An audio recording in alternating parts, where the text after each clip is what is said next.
जय हिंद साथियों, कैसे हो सब आप। उम्मीद है सब आप अच्छे होंगे और सब अच्छे से तैयारी कर रहे होंगे। तो कुछ पंक्तियों के साथ आज हम आरोह किताब के जो पद्य वाले पाठ हमने पढ़े नहीं है उनकी शुरुआत करेंगे। तो कर दिखाओ कुछ ऐसा कि दुनिया करना चाहे आपके जैसा। तो हम शुरू करना चाह रहे हैं आज हरिवंश राय बच्चन से। कौन थे हरिवंश राय बच्चन? ऐसा कोई है नहीं जो हरिवंश राय बच्चन को ना जाने। अमिताभ बच्चन का नाम आपने सुना है? सुना कि नहीं सुना है? केबीसी वाले कौन बनेगा करोड़पति वाले, उनके पिताजी हैं हरिवंश राय बच्चन। इनका जन्म हुआ था 1907 में। और कहाँ पर हुआ जन्म आपसे पूछ लें तो प्रयाग इलाहाबाद में एक कायस्थ परिवार था। प्रयाग इलाहाबाद में कायस्थ परिवार में हरिवंश राय बच्चन का जन्म हुआ था। ठीक है साथियों, ये आपको अच्छे से ध्यान में रखना है। फिर इनकी मृत्यु पूछ ले आपसे तो इनकी मृत्यु हुई थी 2003 में। कब हुई? 2003 में इनकी मृत्यु हुई हरिवंश राय बच्चन की। और अपने सिलेबस में इनकी दो कविताएं हैं, एक तो आत्म परिचय और एक दिन जल्दी जल्दी ढलता है। तो दोनों के बारे में हम आज शॉर्ट में देखेंगे। आपने आरो वाले जो गद्य वाले पोर्शन होंगे वो आपने देखे होंगे। और विशेषकर मैं अपनी जो स्कूल के बच्चे हैं उनके लिए ये क्लासेज रिकॉर्ड कर रहा हूँ, वो देखें और ज़्यादा से ज़्यादा अंक अर्जित करें। तो मेरी कोशिश रहेगी कि शॉर्ट में ये सारी चीज़ें करवा दी जाए। तो अगला क्वेश्चन आता है कि हरिवंश राय बच्चन की दो चार रचनाओं के नाम लिखो या दो रचनाओं के नाम लिखो। तो रचना पहली मधुशाला, दूसरी मधुबाला, तीसरी मधुकलश, फिर निशा निमंत्रण, फिर एकात संगीत। तो ये हरिवंश राय बच्चन की क्या है? रचनाएं हैं। ठीक है साथियों, तो अगर कवि परिचय का क्वेश्चन आ जाए कि हरिवंश राय बच्चन का लेखक परिचय लिखिए तो क्या लिखोगे? हरिवंश राय बच्चन का जन्म 1907 प्रयाग इलाहाबाद में हुआ। किस परिवार में? साधारण कायस्थ परिवार में हुआ था। और इनकी मृत्यु 2003 में मुंबई में हो गई। और इनकी प्रमुख रचना है मधुशाला, मधुबाला, मधुकलश, निशा निमंत्रण और एकांत संगीत। ठीक है साथियों, तो ये हो गया कवि परिचय वाला। तो इनकी पहली कविता है आत्म परिचय। तो सबसे पहले आपको ध्यान में रखना है तो आत्म परिचय इनकी किस रचना से ली गई है? तो निशा निमंत्रण से। किससे ली गई है? निशा निमंत्रण में से ली गई है। ठीक है, इसकी पहली पंक्ति आपने पढ़ी होगी, मैं जग जीवन का भार लिया फिरता हूँ, फिर भी जीवन में प्यार लिए फिरता हूँ, कर दिया किसी ने जंकर जिनको छूकर, मैं सांसों के दो तार लिए फिरता हूँ। इससे ये कविता शुरू हो रही है। इस पूरी कविता में विरोधाभास अलंकार है। कौन सा अलंकार है? विरोधाभास अलंकार। इसलिए बता रहा हूँ क्योंकि विरोधाभास अलंकार आपके सिलेबस में, और सिलेबस में जो चीजें हैं उनसे ज्यादा समान हो जाती है कि एग्जाम्पल वही उठा लिया जाए। ठीक है, तो पूरी कविता में कौन सा अलंकार है? विरोधाभास अलंकार। ठीक है, अब हम बात करेंगे आत्म परिचय कविता में क्या है। कविता में कवि अपना आत्मविश्वास और स्वाभिमानी व्यक्तित्व प्रस्तुत करता है। आत्म परिचय कविता में कवि यानी कवि कौन? हरिवंश राय बच्चन। इसमें अपना आत्मविश्वास और स्वाभिमानी व्यक्तित्व प्रस्तुत करता है। वे कहता है, कवि क्या कहता है कि वे समाज की प्रशंसा या निंदा से विचलित नहीं होता है और अपने विचारों व सिद्धांतों पर अडिग रहता है। वह कह रहा है समाज चाहे मेरी प्रशंसा करे, समाज चाहे मेरी निंदा करे, मैं उससे प्रभावित नहीं होता हूँ, मैं अपने विचारों और सिद्धांतों पर अडिग रहता हूँ। तो आपको भी ये बहुत बड़ी सीख दे रहा है कि दुनिया वाले आपके बारे में, आपके पड़ोस वाले आपके बारे में क्या कहें, कुछ भी कहें, आपको फर्क नहीं पड़ना चाहिए। ठीक है, तो आपको अपने विचारों और सिद्धांतों पर अडिग रहना है। जो आपका टारगेट है आपको अपने टारगेट पूरा करना है। ठीक है, तो आगे कवि कह रहे हैं कवि के जीवन में संघर्ष और पीड़ा है। कवि के जीवन में क्या है? संघर्ष और पीड़ा है। फिर भी लेकिन वे क्या नहीं होता? वे निराश नहीं होता। ये इसने का एक पंक्ति आई थी ना वो, कि मैं निज उर के उद्गार लिए फिरता हूँ, मैं निज उर के उपहार लिए फिरता हूँ, ये अपूर्ण संसार ना मुझको भाता, मैं सपनों का संसार लिए फिरता हूँ। मतलब इनकी बीवी की डेथ हो गई थी, इनकी कमी एज थी, तो उनकी यादें इनके दिल में बसी हुई थी, तो वो भी इन्हें बार बार याद आती थी। इसकी बात हम यहाँ नहीं करेंगे क्योंकि ये हमने क्लास में अच्छे से पढ़ा है, तो यहाँ शॉर्ट में बात करेंगे। ठीक है, जीवन में क्या है? संघर्ष से पीड़ा है, फिर भी वे क्या नहीं होता? निराश बिल्कुल नहीं होता। और अपनी पहचान क्या करता है कवि? अपनी पहचान स्वयं करता है। ये कविता आत्मबल, स्वतंत्र चेतना और व्यक्तित्व की दृढ़ता का संदेश देती है, क्योंकि इसका व्यक्तित्व क्या था? दृढ़ था। क्या था? दृढ़ था। ठीक है, दृढ़ यानी कठोर व्यक्तित्व, अच्छा व्यक्तित्व। ठीक है, तो इनकी पंक्तियां कई बार पूछी जाती है, आपको थोड़ा ध्यान में रखना है कि कौन सी कविता। जैसे वो है ना, मैं रोया इसको तुम कहते हो गाना, मैं फूट पड़ा तुम कहते हो छंद बनाना। सीधी आ जाए पूछ ले ये पंक्ति किसकी है? हरिवंश राय बच्चन की। कहाँ से ली गई है? आत्म परिचय से। ठीक है साथियों, तो अब इनकी नेक्स्ट कविता है दिन जल्दी जल्दी ढलता है। तो कुल मिला के इस कविता में क्या है कि समाज आपकी चाहे प्रशंसा करे, निंदा करे, आपको विचलित नहीं होना है, अपने विचारों और सिद्धांतों पर अडिग रहना। ये मैसेज देना चाह रहा है हमें। लेकिन ये अपने बारे में कह रहा है कौन? हरिवंश राय बच्चन। आत्म परिचय यानी खुद का परिचय। ठीक है साथियों, अब हम बात करेंगे दिन जल्दी जल्दी ढलता है। दिन जल्दी जल्दी ढलता है। सबसे पहले आपको ध्यान में रखना है, ये कविता कहाँ से ली गई है? निशा निमंत्रण से। कहाँ से ली गई है? निशा निमंत्रण से ली गई है। और ये निशा निमंत्रण किसकी की मतलब रचना है? हरिवंश राय बच्चन की रचना है। ठीक है साथियों, तो इस कविता में क्या कहते हैं कवि? दिन जल्दी जल्दी ढलता में कि कवि ने समय की तीव्र गति और जीवन की क्षणभंगुरता को प्रतीकात्मक रूप में प्रस्तुत किया है। दिन जल्दी जल्दी ढलता में कविता में कवि ने क्या किया? समय की जो तीव्र गति, जिस तरह से समय गुजर रहा है वैसे ही जीवन भी अपना गुजर रहा है, तो उसकी क्षणभंगुरता, कब अपना जीवन खत्म हो जाए, उसका प्रतीकात्मक रूप इस कविता में प्रस्तुत किया है। किसके माध्यम से? दिन के माध्यम से। वो पहले लाइन है ना, हो जाए ना पथ में रात कहीं, मंजिल भी तो है दूर नहीं, ये सोच थका दिन का पंथी भी जल्दी जल्दी चलता है, दिन जल्दी जल्दी ढलता है। इससे ये कविता शुरू होती है। ठीक है, तो दिन का जल्दी ढलना मानव जीवन के शीघ्र बीत जाने का संकेत है। क्यों सुना जाए? दिन जल्दी जल्दी ढलता है। दिन का जल्दी ढलना किसका प्रतीक है?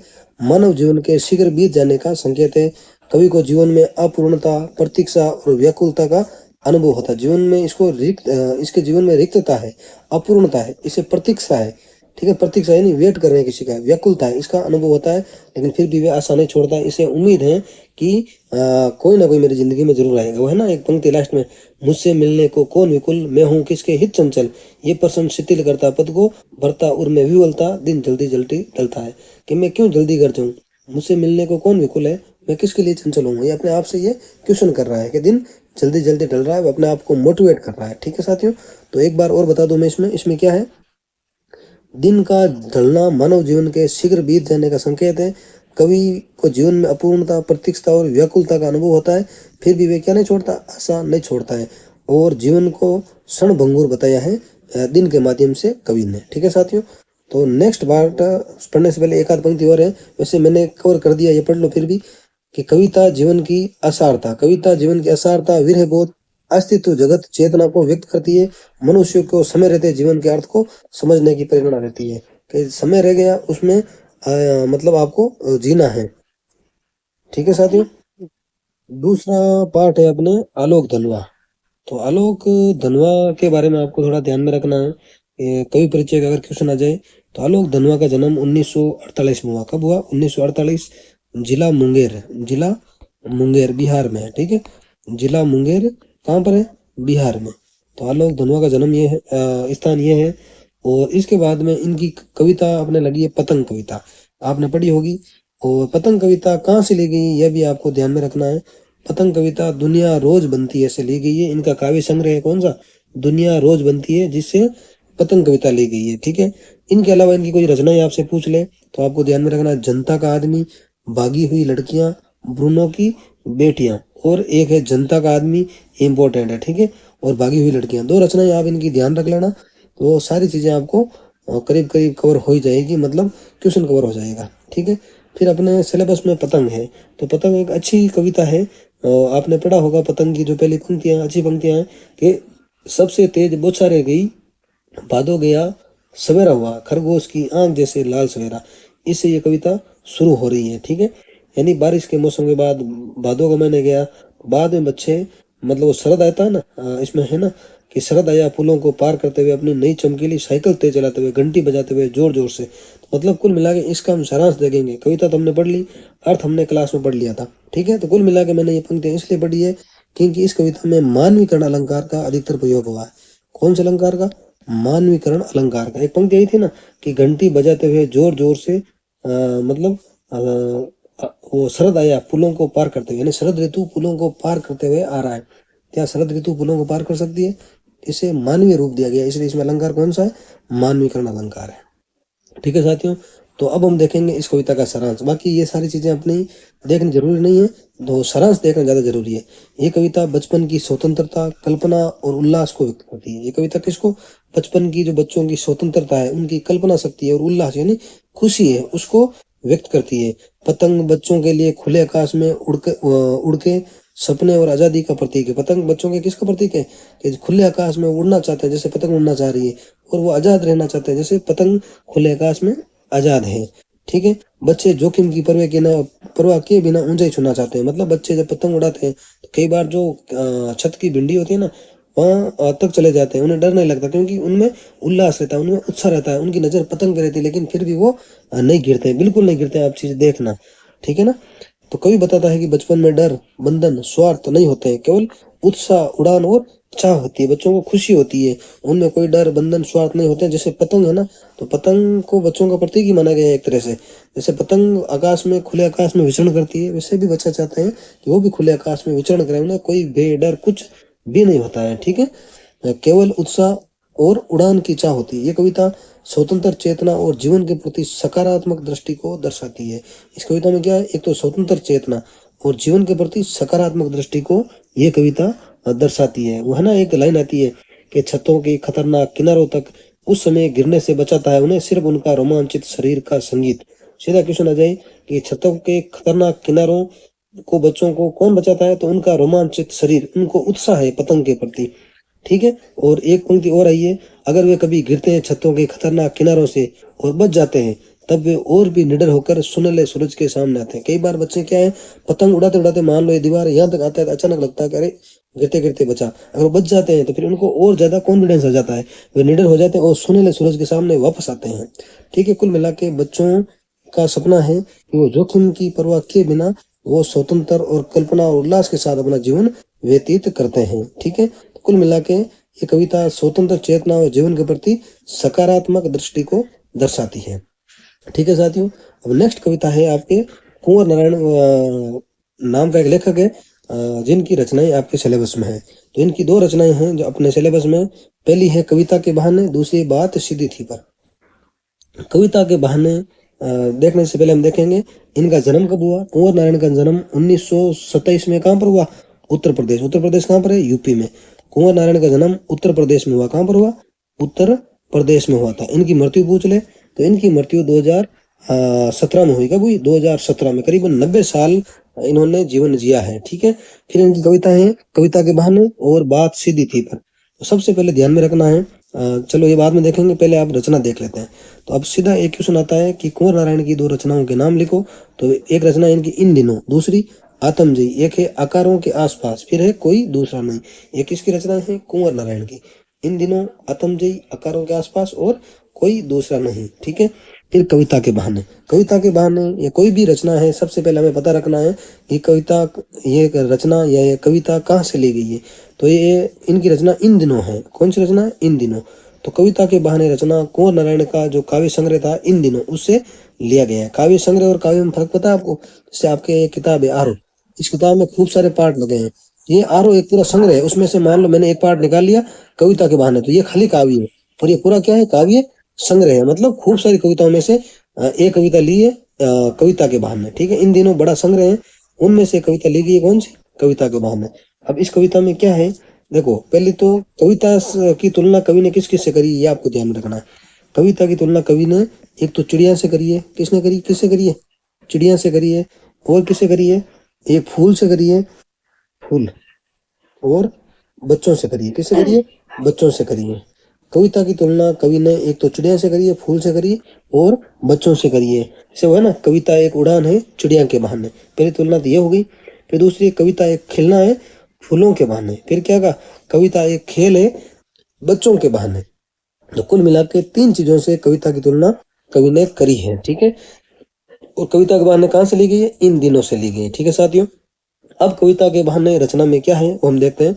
इस कविता में कवि कविता को जीवन और यथार्थ को समझने का माध्यम मानते हैं। नहीं, कविता को क्या मानते हैं, जीवन और यथार्थ को समझने का माध्यम मानते हैं। उनके अनुसार कविता केवल मनोरंजन नहीं है, कविता सिर्फ मनोरंजन नहीं है, बल्कि क्या है, आगे देखते हैं हम, सत्य की खोज और संवेदना की अभिव्यक्ति है। कविता केवल मनोरंजन नहीं है, बल्कि क्या है, सत्य की खोज और संवेदना की अभिव्यक्ति है।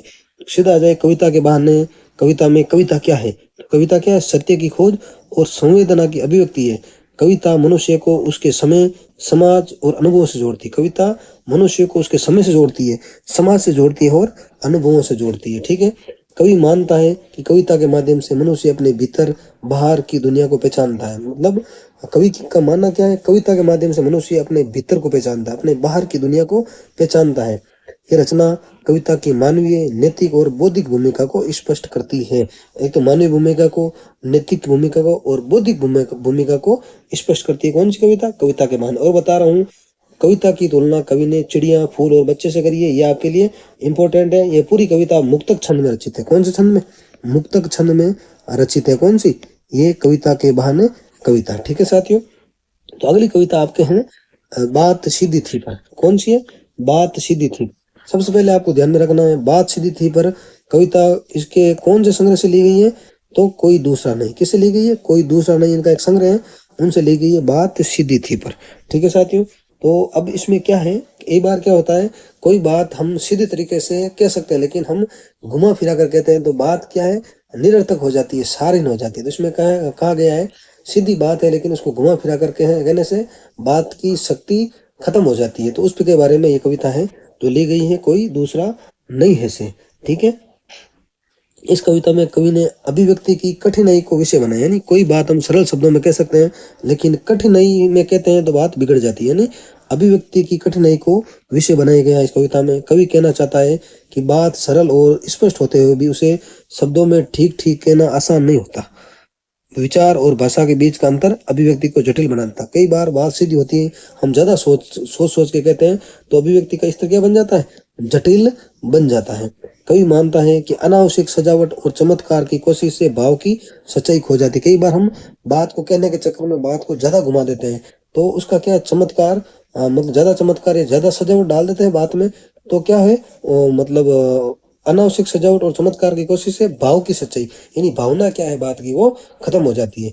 ये कविता सहज, ईमानदार, स्पष्ट अभिव्यक्ति के महत्व को रेखांकित करती है। मतलब कोई भी बात हम सीधी तरीके से अगर कहना चाह रहे हैं तो सीधी तरीके से कह देना, यूं ही नहीं किसी बात को घुमाए।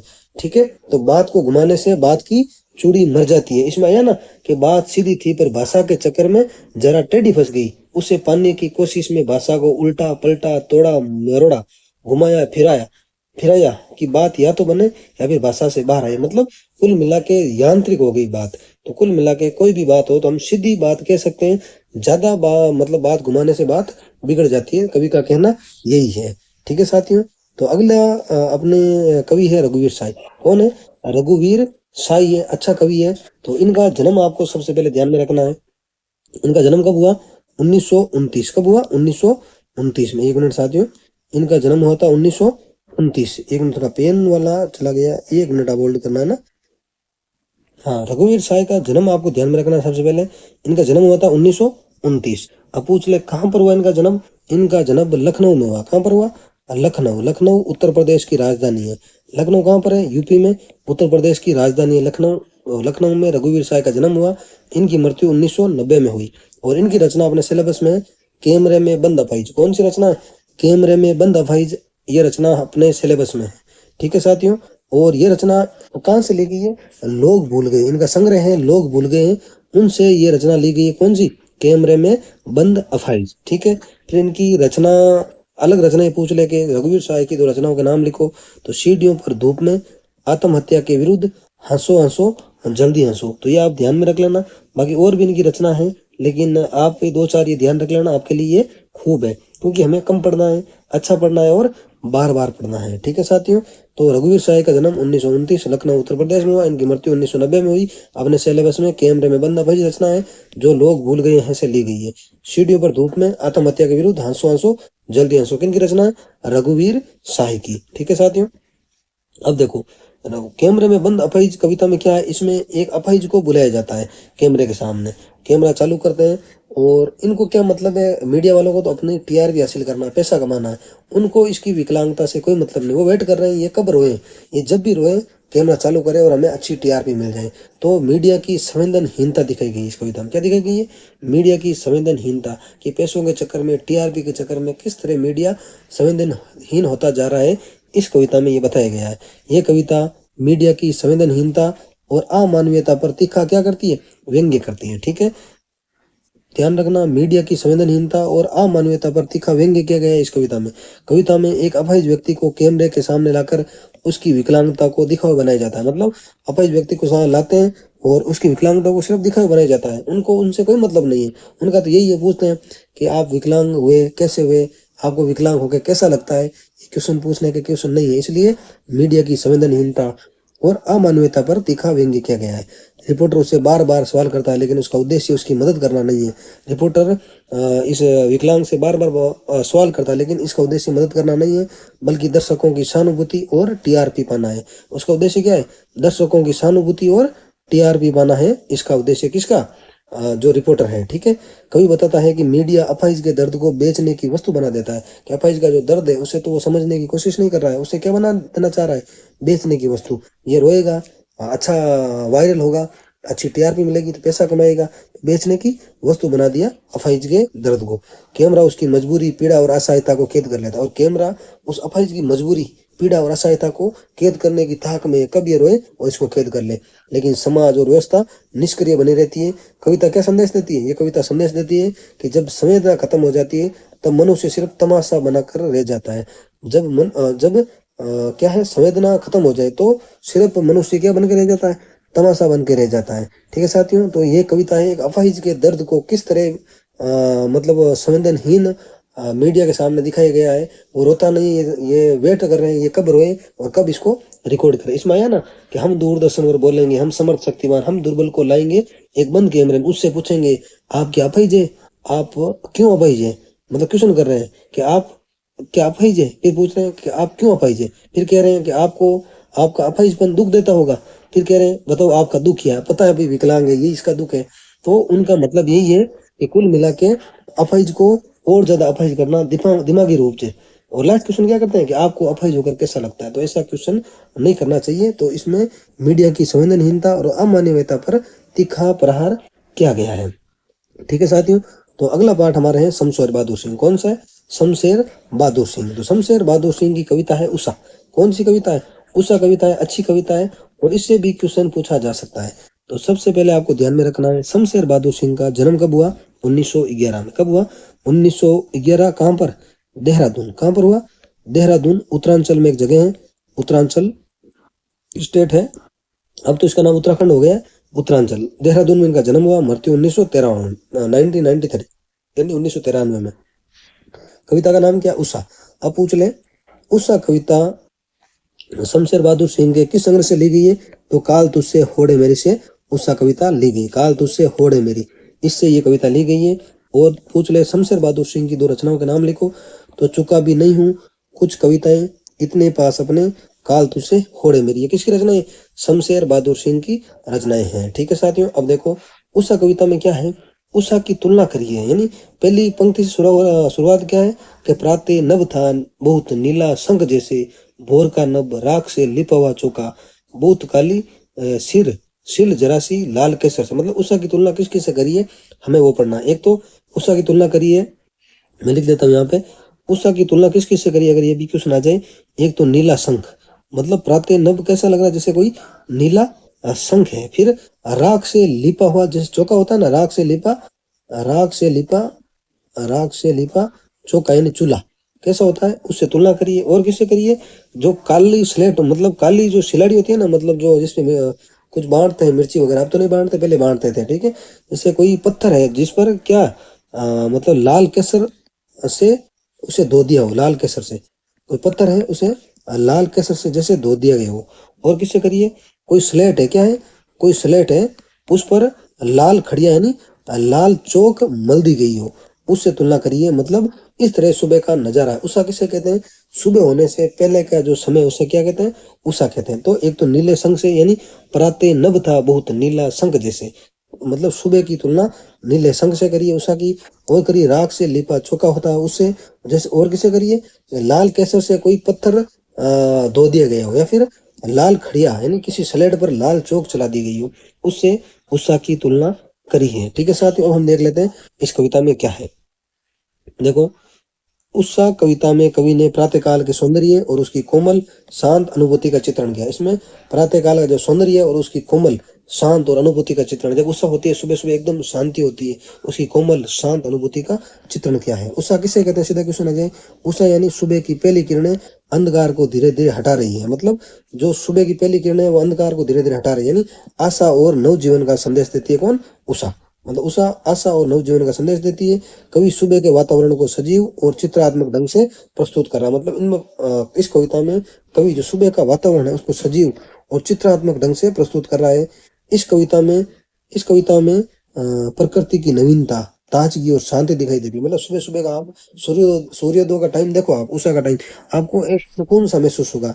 तो प्रकृति की नवीनता, ताजगी और शांति का चित्रण किया। उषा मानो नई शुरुआत का प्रतीक है जो मनुष्य के जीवन में उत्साह और सकारात्मकता भर देती है। तो कुल मिला के एक मोटिवेशन है उषा हमारे लिए।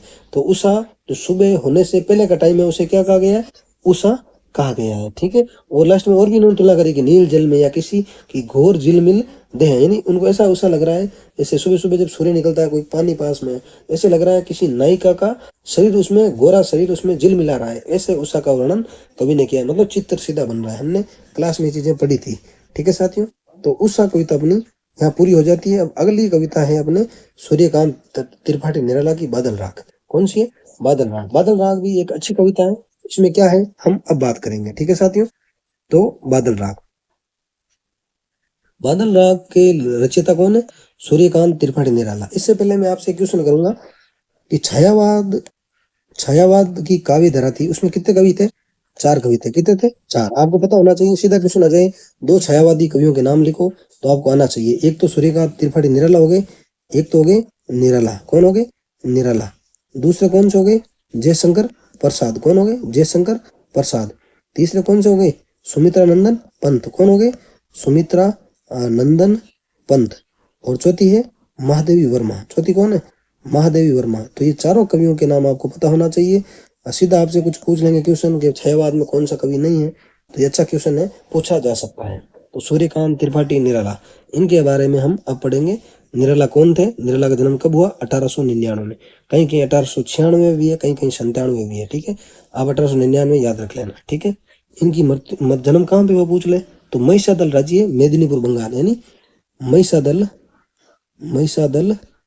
राज्य, मेदिनीपुर पश्चिम बंगाल। ठीक है। मेदिनीपुर पश्चिमी बंगाल में इनका क्या हुआ? जन्म हुआ था। किसका? सूर्यकांत त्रिपाठी निराला। इनकी मृत्यु 1961। और इनकी कविता अपने सिलेबस में है बादल राग। कौन सी? बादल राग। बादल राग इनकी रचना कहाँ से ली गई? अनामिका से। कहाँ से ली गई? अनामिका इनका एक काव्य संग्रह है जिनमें से बादल राग रचना ली गई है।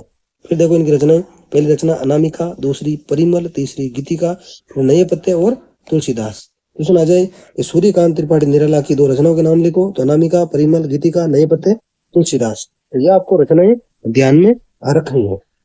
ठीक है। बादल राग में की कुछ पंक्तियां हैं आपको अगर याद हो तो, कि तीर्थी है समीर सागर पर अस्थि, अस्तर सुख पर दुख की छाया, जग के दग्ध हृदय पर निर्दल विप्लव की प्लावित माया। तो समीर सागर में रूपक अलंकार, यानी पहले पद्य जो इनका है उसमें अलंकार कौन सा है? रूपक अलंकार। ये आपको अच्छे से ध्यान में रखना है। तो बादल राग कविता में क्या है हम उसकी बात अब करेंगे। तो बादल राग कविता में क्या है? बादल राग कविता क्रांति, विद्रोह और सामाजिक परिवर्तन की प्रतीकात्मक रचना है। बादल राग कैसी है? क्रांति, विद्रोह और सामाजिक परिवर्तन की प्रतीकात्मक रचना है। ये आपको याद में रखना है। सीधा क्वेश्चन आ जाए, बादल राग कविता में क्या है? क्रांति, विद्रोह और सामाजिक परिवर्तन की ये कविता है। इसमें बादल को विद्रोही शक्ति के रूप में प्रस्तुत किया गया है। मतलब बादल राग कविता में बादल को विद्रोही शक्ति के रूप में मतलब प्रस्तुत किया गया है। सीधा पूछ ले बादल किसका प्रतीक है? तो बादल क्रांति का प्रतीक है। किसका है? क्रांति का प्रतीक है। ये आपको ध्यान में रखना है। ठीक है। बादल को विद्रोही शक्ति के रूप में प्रस्तुत करा है। ठीक है। जो शोषण, अन्याय और असमानता से जूझ रहे समाज में उथल पुथल मचाने आता है। मतलब लोगों का जो शोषण हो रहा है, उन पे अन्याय हो रहा है, जो असमानता समाज में फैली है, उन सब में उथल पुथल मचाने कौन आता है? बादल आता है। बादल की गर्जना शासक वर्ग के लिए भय और गरीब शोषित वर्ग के लिए आशा का प्रतीक है। बादल जब गरज रहा है तो अमीर वर्गों को तो क्या लग रहा है? डर लग रहा है कि उनकी बड़ी बड़ी बिल्डिंग है, कहीं ज्यादा बारिश होगी तो हमारी बिल्डिंगें गिर जाएंगी। लेकिन जो शोषित वर्ग है, गरीब वर्ग है, उनके लिए आशा का प्रतीक है। बादल है, बारिश होगी, अच्छी फसल होगी, कई चीजें हमें मिलेगी। तो अमीर वर्ग के लिए तो क्या है? भय यानी डर है। और गरीबों के लिए क्या है? आशा का प्रतीक है। क्या? बादल। कवि बताता है कि बादल सिर्फ विनाश नहीं करता बल्कि नई सृष्टि और नए जीवन का मार्ग भी प्रशस्त करता है। बादल सिर्फ विनाश नहीं करता, क्या करता है? नई सृष्टि और नए जीवन का मार्ग भी प्रशस्त करता है। ये कविता पूंजीवादी और सामंती व्यवस्था के विरुद्ध कवि के क्रांतिकारी एक मिनट। कवि के क्रांतिकारी स्वर को व्यक्त करती है। ये कविता सामंती व्यवस्था के विरुद्ध कवि के क्रांतिकारी स्वर को व्यक्त करती है, यानी बादल को क्रांति का प्रतीक माना गया है। ये आपको थोड़ा ध्यान में रखना है। मुख्य भाव क्या है इस कविता में? एक तो इस कविता में विद्रोह मिलता है, सामाजिक न्याय की बात होती है, शोषितों के प्रति संवेदना है और शोषकों के प्रति घृणा है, और परिवर्तन की आकांक्षा। बादल कुछ ना कुछ परिवर्तन लाएगा। जब भी क्रांति होती है तो कुछ ना कुछ परिवर्तन जरूर रहता है। 1857 की क्रांति हुई थी, आपको पता है, उससे भी कई परिवर्तन हुए थे। कुल मिला के बादल राह कविता में बादल क्रांति का प्रतीक है ना। कुछ पंक्तियां जैसे, ये तेरी रण तरी भरी आकांक्षाओं से गन बेरी गजन से सजन सुप्त अंकुर उर्मे पृथ्वी के आशाओं से नव जीवन की ऊंचा कर सिर ताक रहे हैं ए विप्लव के बादल फिर। तो ये अच्छी कविता है, हमने क्लास में अच्छे से पढ़ी थी। अब हम इसे इतना नहीं देखेंगे, ठीक है। तो अब नेक्स्ट बात है अपने तुलसीदास जी। कौन है? तुलसीदास जी। तुलसीदास जी का क्वेश्चन एग्जाम आए ना आए हो नहीं सकता। तो तुलसीदास जी का सबसे पहले आपको ध्यान में रखना जन्म। इनका जन्म 1532 बांदा जिला। कौन सा जिला? बांदा जिला राजापुर नामक गांव। बांदा जिला राजापुर नामक गांव में हुआ था। राजापुर नामक गांव में हुआ था और इनकी मृत्यु 1623 में हुई। ये जगह का नाम ध्यान रखना, बांदा जिला राजापुर गांव में तुलसीदास जी का जन्म, मृत्यु 1623 में। इनकी दो रचनाएं हैं, एक तो कवितावली के उत्तरकांड का कुछ अंश है, कवितावली के उत्तरकांड का कुछ अंश इसमें है, और एक रामचरितमानस के लंका कांड का कुछ अंश है। दोनों अंश हमें पढ़ने हैं, ठीक है साथियों। तो देखो, सबसे पहले तो तुलसीदास जी की रचनाएं देख लें। दो रचनाएं, यानी एक तो रामचरितमानस, जानकी मंगल, गीतावली, विनय पत्रिका, वैराग्य, संदीपनी। ये किसकी रचनाएं? मतलब गोस्वामी तुलसीदास जी की रचनाएं हैं, ठीक है। अब कवितावली के उत्तरकांड का सारांश क्या है? कवितावली का उत्तरकांड है ना जो अपने सिलेबस में, उसका सारांश क्या है? वो है ना पहली पंक्ति, खेती ना किसान को, भिखारी को ना भीख बली, बनिक को बनिज ना चाकर को चाकरी, जीविका वीन लोग सिद्ध मान सोच बस एक कहे, एक एकन सो कहा जाई का करी, वेदु पुराण गई लोक बिलोकियत गई। ऐसे कुछ करके पंक्तियां हैं। तो कुल मिला के राम भक्ति को मोक्ष का साधन बनाया गया है कि आप राम नाम की आराधना करो, आपको सब चीजें मिल जाएगी। मतलब किसान को खेती मिल जाएगी, भिखारी को भीख भी मिल जाएगी, व्यापारी को क्या मिल जाएगा? व्यापार मिल जाएगा, नौकर को नौकरी मिल जाएगी, सब चीजें मिलेगी। आपको भगवान राम की आराधना करनी है, ठीक है। अब देखते हैं इस पाठ में गोस्वामी तुलसीदास जी ने भगवान राम की महिमा और भक्ति के महत्व को सरल प्रभावशाली भाषा में व्यक्त किया। क्या है? राम की महिमा बताई है, इसमें भक्ति के महत्व को बताया है। किस भाषा में? प्रभावशाली भाषा में। कवि सांसारिक जीवन की नश्वरता, माया और अहंकार से दूर रहने की सीख देते हैं। क्या कहते हैं? मतलब माया और अहंकार से दूर रहना है। राम भक्ति को मोक्ष का साधन माना है। मोक्ष का साधन किसे माना है?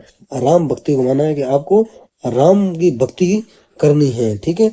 उत्तरकांड में तुलसीदास जी स्पष्ट करते हैं कि सच्चा सुख धन वैभव या सच्चा सुख यानी धन वैभव या पद में नहीं, यानी सच्चा सुख न ही धन में है, न ही वैभव में, न ही पद में, बल्कि सच्चा सुख किसमें? सच्चा सुख राम की भक्ति में है। सच्चा सुख सदाचार में, सच्चा सुख विनम्रता में है। राम के आदर्श चरित्र करुणा, धर्म, त्याग, प्रेम मानव जीवन को सही दिशा देते हैं। कुल मिला के इन्होंने राम नाम की भक्ति, राम नाम की महिमा की बात करी है। राम भक्ति है, वैराग्य है, नैतिक जीवन और सांसारिक मोह से मुक्ति की बात यहाँ करिए। एक जगह आई है ना, वो मतलब एक पंक्ति है कि मुझे चाहिए आप दूत को, चाहे अवधूत को, रजपूत को, जुल्हा कहो, चाहे आप मुझे कुछ भी कहो, मुझे किसी की बेटी से अपने बेटी की शादी नहीं करनी है और कोई मेरी जाति बिगाड़ भी नहीं सकता। मतलब है ना, मैं गुलाम हूँ राम का, ठीक है ना। और आपको जो जचे आप मुझे वो को, मैं तो मांग के खाता हूँ, मस्जिद में सोता हूँ, मुझे किसी से ना एक लेना ना किसी से एक देना। ऐसी पंक्ति आई है। तो कुल मिला के राम नाम की महिमा का वर्णन हुआ। किसका? राम नाम की महिमा का वर्णन इसमें हुआ। राम नाम की महिमा का वर्णन किया है तुलसीदास जी ने कवितावली के उत्तरकांड में, ठीक है साथियों। अगला अपने है लक्ष्मण मूर्छा और राम का विलाप। लक्ष्मण मूर्छा और राम का विलाप ये कहां से लिया गया है? लंका कांड से। कहां से? लंका कांड। लंका कांड किसका है? रामचरितमानस का। रामचरित मानस का लंका कांड है, उससे कुछ अंश लिया गया है। लक्ष्मण मूर्छित हो जाते हैं तब राम विलाप करते हैं, यानी जब राम और रावण के मध्य युद्ध होता है तो मेघनाथ के बाण से लक्ष्मण क्या हो जाते हैं? मूर्छित हो जाते हैं। तब उन्हें मतलब ऐसे विलाप करने लगते हैं कि मैं जब अयोध्या वापस जाऊंगा तो मैं राजगाद का क्या करूंगा, अगर मेरा भाई ही नहीं रहेगा मेरा राजकाज का क्या मतलब। अयोध्या वाले कहेंगे बीवी के लिए अपने भाई को खो दिया। मतलब मन में कई कई चीजें आती है। वो लक्ष्मण को उठाने की कोशिश करते हैं, ठीक है। और हनुमान जी अयोध्या जाते हैं भरत के पास वो जड़ी बूटी लेने, ठीक है। उसका वर्णन है कुल मिला के। लास्ट में हनुमान जी जड़ी बूटी लेके आ जाते हैं और लक्ष्मण एकदम तैयार हो जाते हैं और उनके मुंह पर खुशी छा जाती है, ठीक है। ये वर्णन है। तो देखो, लंका युद्ध के दौरान मेघनाथ के शक्ति बाण से लक्ष्मण क्या हो जाते हैं, मूर्छित हो जाते हैं। ये दृश्य देखकर भगवान राम अत्यंत व्याकुल और दुखी हो गए। लक्ष्मण के मूर्छित होते ही वे लक्ष्मण को अपने जीवन का क्या मानते हैं, सारा मानते हुए कहते हैं, यदि लक्ष्मण नहीं रहे तो राज्य विजय और सुख सब व्यर्थ है। और क्या कहते हैं वे, अगर लक्ष्मण नहीं रहे तो ये राज्य किस काम का, अगर लक्ष्मण नहीं रहे तो ये जीत किस काम की, अगर लक्ष्मण नहीं रहे तो ये सुख किस काम का, सब व्यर्थ है। राम का विलाप विलाप उनके मानवीय स्वरूप प्रकट करता है। मतलब भगवान राम खुद भगवान है, लेकिन उन्होंने जड़ी बूटियां भेजा है और विलाप ऐसे कर रहे हैं जिससे उनका मानवीय स्वरूप प्रकट हुआ, जैसे आम आदमी विलाप कर रहा है। वे एक आदर्श भाई के रूप में भ्रातृ प्रेम, करुणा और संवेदना का अद्भुत उदाहरण है। भाई के प्रति कितना गंभीर है, ये भी एक अच्छा उदाहरण प्रस्तुत करते हैं। ये प्रसंग बताता है कि सच्चा प्रेम सत्ता और विजय से बड़ा होता है। ये क्या बता रहे हैं कि सच्चा प्रेम सत्ता यानी गद्दी और विजय यानी जीत से बड़ा होता है। प्रेम को सबसे बड़ा बताया है। अंत में हनुमान जी संजीवनी बूटी लेके आते हैं तो राम में आशा का संचार होता है। उन्हें खुशी होती है कि अब जड़ी बूटी आ गई, अब राम मतलब सही नहीं, लक्ष्मण अब ठीक हो जाएंगे, ठीक है। खूब सारी इसमें पंक्तियां हैं, आपको थोड़ा ध्यान में रखना है, ठीक है ना। तो इसके मुख्य भाव क्या है, भाइयों के प्रति प्रेम दिखाया गया, मानवीय करुणा दिखाई गई है, त्याग और आशा दिखाई गई है। कुल मिला के लक्ष्मण को जब तीर लगता है तो वो मूर्छित हो जाते हैं, तो राम विलाप करने लगते हैं। हनुमान जी जाते हैं जड़ी बूटी लेने, कहाँ पर, अयोध्या में। अयोध्या में भरत है और पहली पंक्ति है ना, तव तव प्रताप, ऐसे कुछ करे पंक्ति मुझे याद नहीं आ रही है। हाँ क्या ऐसी पंक्ति में याद कर रहा हूँ, हाँ, तव प्रताप उर राखी प्रभु जेहू नाथ तुरंत, असी कही आयसु पाई पद बंदी चलो हनुमंत। मतलब उनकी आज्ञा पाकर हनुमान, भरत की आज्ञा पाकर उनका प्रताप मन में रखकर उनका गुणगान करते हुए जड़ी बूटी लेकर वहां जाते हैं राम के पास, ठीक है साथियों। तो यह पंक्तियां हैं, आपने सही मेरे हिसाब से जैसे पढ़ी होगी। तो अब हम अगला पाठ देखेंगे, फिराक गोरखपुरी। कौन सा पाठ, फिराक गोरखपुरी। तो इनकी रुबैयां और गजलें हैं। अपने सिलेबस में शायद रुबैयां हैं, गजल भी नहीं है, ठीक है। तो फिराक गोरखपुरी की रुबैयां, तो रुबैयां क्या है, सीधा पूछ ले रुबैयां क्या है। तो उर्दू फारसी का छंद है। रुबैयां क्या है, उर्दू फारसी का छंद है। सबसे पहले आपको ध्यान में रखना है, रुबैयां क्या है। रुबैयां उर्दू फारसी का एक छंद है। जैसे दोहा, रुला, उलाला होता है ना, वैसे उर्दू फारसी का ये छंद है, ठीक है। फिर फिराक गोरखपुरी का जन्म पूछ ले, तो इनका जन्म 1896 में कहाँ पर हुआ, गोरखपुर में, इसलिए गोरखपुरी है, ठीक है। जन्म कब हुआ, 1896 में, मृत्यु 1983 में। इनका मूल नाम पूछ ले तो आपको ध्यान में रखना है, रघुपति रघुपति एक मिनट ना, रघुपति सहाय फिराक, रघुपति शाही फिराक इनका मूल नाम है, ठीक है। जन्म 1896, गोरखपुर, मृत्यु 1983। रुबैया क्या है पूछ ले तो उर्दू फारसी का छंद है, ठीक है। अब इनकी रचनाएं ध्यान में रखनी है, गुले नगमा, बज में जिंदगी, रंगे शायरी, दो रचना ध्यान में रख लेना आप, आपका काम हो जाएगा, ठीक है। अब इस रुबैयों में क्या है, क्या इन्होंने क्या है, मतलब वर्णन क्या है, जीवन की सामान्य अनुभूतियां, माँ और बेटे का वर्णन क्या है, माँ अपने बच्चे का किस तरह ख्याल रखती है, उसका वर्णन क्या है, मतलब संयोग वात्सल्य का वर्णन हुआ है कुल मिला के, ठीक है। घर परिवार का है ना, जीवन की सामान्य अनुभूतियां, उनका वर्णन जिससे हम पढ़ लेते हैं, जीवन की सामान्य अनुभूतियां, प्रेम और सौंदर्य, मानवीय संवेदना को व्यक्त करती है। ये रुबैया जीवन की सामान्य अनुभूतियों, प्रेम और सौंदर्य, मानवीय संवेदना को व्यक्त करती है। मानवीय संवेदना कैसे, जैसे वो है ना, पहली पंक्ति है इसमें कि आंगन में लिए चांद के टुकड़े को खड़ी, हाथों में झुलाती उसे गोद भरी, रह रहकर हवा में जो लोका देती, गूंज उठती खिलखिलाते बच्चे की हंसी। मतलब पहला दृश्य ऐसा है कि एक माँ एक बच्चे को गोद में लिए उसे ऊपर फेंकती है, वापस पकड़ती है, तो बच्चा खिलखिला के हंसता है। तो खिलखिलाते बच्चे का वर्णन क्या है, और माँ और बच्चे की खुशी का भी वर्णन है इसमें, ठीक है। और एक पंक्ति ऐसे और आती है ना, जैसे वो क्या है, नहला के छलके छलके निर्मल जल से उलझे हुए गैसों में कंघी करके किस प्यार से देखता है बच्चा मुंह को, जब घुटनियों में लेके पिनाती कपड़े। यानी यहाँ संयोग वात्सल्य, कौन सा वात्सल्य, संयोग वात्सल्य का वर्णन हुआ। एक माँ का बच्चे के प्रति जो प्रेम है, किस तरह उसे नहला धुलाकर उसके गैसों यानी बालों में कंघी करके उसे सजाती रजाती है, फिर घुटनों में लेकर उसे कपड़े पहनाती है। वो भी अच्छा चित्रण किया गया, मतलब सीधा चित्र अपने दिमाग में बन रहा है। तो जीवन की जो सामान्य अनुभूतियां हैं उसका वर्णन यहाँ कवि ने किया है।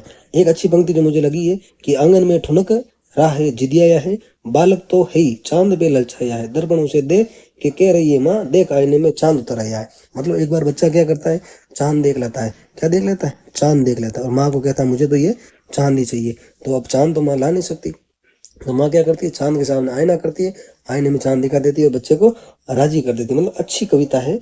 कुल मिला के माँ बच्चे की हर इच्छा पूरी करने की कोशिश करती है अपनी तरफ से। ठीक है, तो अब वापस देखो, इस रुबाइयों में जीवन की सामान्य अनुभूतियों, प्रेम, सौंदर्य, मानवीय संवेदना को व्यक्त किया गया है।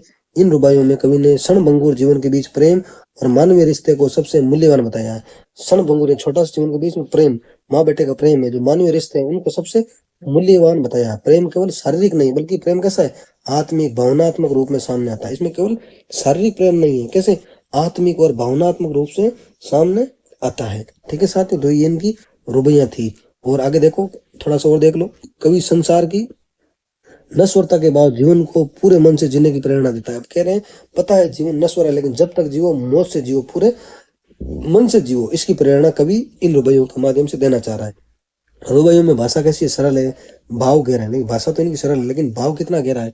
अब पंक्ति आई थी ना, रक्षाबंधन की सुबह रस की पुतली छाई है घटा गगन की, हल्की हल्की बिजली की तरह चमक रहे हैं लक्ष्य, बाई के बहनती चमकती राखी। मतलब भाषा एकदम सीधी है, लेकिन इसके भाव कितने गहरे हैं। एक बहन भाई के राखी बांधने आती है तो उसका वर्णन इन्होंने क्या है। ठीक है, तो शैली कैसी, सुक्ति भरा जिसे जीवन का दर्शन सहज रूप में प्रकट होता है। मुख्य भाव क्या है इस कविता का, प्रेम है, सौंदर्य, जीवन की नश्वरता और मानवीय संवेदना का कवि ने चित्रण किया है। ये देखो, हम अगर आप मेरे स्टूडेंट नहीं रहे हो और आपको लग रहा है मैं जल्दी में पढ़ा रहा हूँ, जल्दी में इसलिए पढ़ा रहा हूँ क्योंकि ये हमने क्लास में अच्छे से कर लिया था।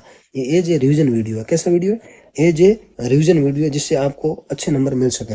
ठीक है साथियों, तो इनकी गजलें अपने सिलेबस में नहीं है, गजलें हमें नहीं पढ़नी है। अब इनका लास्ट पार्ट है उमा शंकर जोशी, वो हम देखते हैं।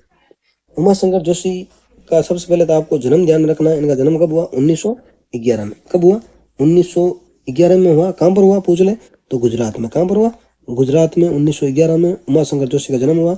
इनकी मृत्यु 1988 में हुई। कब हुई? 1988 में। इनकी रचना अपने सिलेबस में छोटा मेरा खेत, इनकी रचना है छोटा मेरा खेत, जो अपने सिलेबस में। फिर अगला क्वेश्चन आता है, उमा शंकर जोशी की दो रचनाओं के नाम लिखो। तो दो रचनाओं के नाम, सापन बारा और शहीद, श्रावणी मेणो तथा विमासो और पार कांजणिया। तो ये तीन रचना आप ध्यान में रखना, मेरे कहने से इंपॉर्टेंट है, गुजराती साहित्यकार है और पूछा जा सकता है। सापन बारा और शहीद, श्रावणी मेणो तथा विमासो और पार कांजणिया। ठीक है साथियों, ये रचनाएं आपको अच्छे से ध्यान में रखनी है। ठीक है, अब इसमें क्या है, इस कविता में कुछ नहीं है।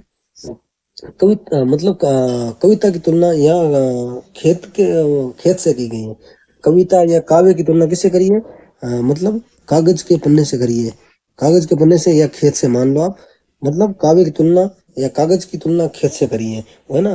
पहली पंक्ति इसमें आती है, छोटा मेरा खेत चौकुना, कागज का एक पन्ना, कोई अंदर कहीं से आया, क्षण का बीज वहीं वहां बो गया। जैसे खेत में फसल बोते हैं, तो अंदर यानी बारिश वगैरह आती है तो खेत में हम क्या बोते हैं?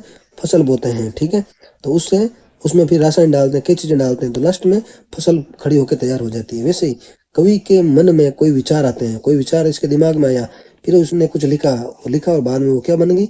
कविता। तो कुल मिलाकर कविता बनाना भी आसान नहीं है। जिस तरह फसल को तैयार करने में खूब सारा टाइम लगता है, वैसे भी इसमें टाइम लग रहा है। कुल मिला के छोटा मेरा खेत के माध्यम से कवि कुछ बताना चाह रहा है। ठीक है, इसमें एक पंक्ति और आती है कि कल्पना के रासायनों को पी, बीज गल गया निशेष, शब्द के अंकुर फूटे, पल्लव पुष्पों से नमित हुआ विशेष। मतलब कल्पना के रासायन, जैसे कल्पना रूपी रासायन दिमाग ने पिए, दिमाग में कोई कल्पना आई, फिर लेखक ने कागज के पन्ने पे कुछ लिखा, वो क्या बन गई? कविता बन गई। अब हम देखते हैं छोटा मेरा खेत। कविता में कवि अपने छोटे से खेत के माध्यम से मानव जीवन और सृजनशीलता का प्रतीक प्रस्तुत करता है। मतलब सृजन यानी कुछ नया सृजन करना। छोटे मेरे खेत के माध्यम से मानव जीवन और सृजनशीलता का प्रतीक प्रस्तुत करता है। खेत यहाँ कवि की कल्पना और रचनात्मकता का रूप है। खेत यहाँ क्या है? कवि की कल्पना और रचनात्मकता का रूप है, जिससे वे अपने श्रम और भावनाओं के बीच बोता है। मतलब अपने श्रम, मेहनत और भावनाओं के बीच बोता है। जैसे खेत में मेहनत करते हैं, वैसे ही श्रम और भावना, जो उसकी भावना है, वो उस पेज पे लिखता है। ये खेत आकार में छोटा है, लेकिन उससे मिलने वाला आनंद और संतोष असीम है। मतलब खेत कागज का पन्ना की तुलना किससे की गई? खेत से की गई है। खेत की तुलना किससे की गई? कागज के पन्ने से। उल्टा है सीधे, है ना। छोटा मेरा खेत चौगुना, कागज का एक पन्ना। तो कागज के पन्ने की तुलना खेत से, या खेत की तुलना कागज के पन्ने से, दोनों ध्यान रखना है। खेत की तुलना किससे की गई है? कागज के पन्ने से।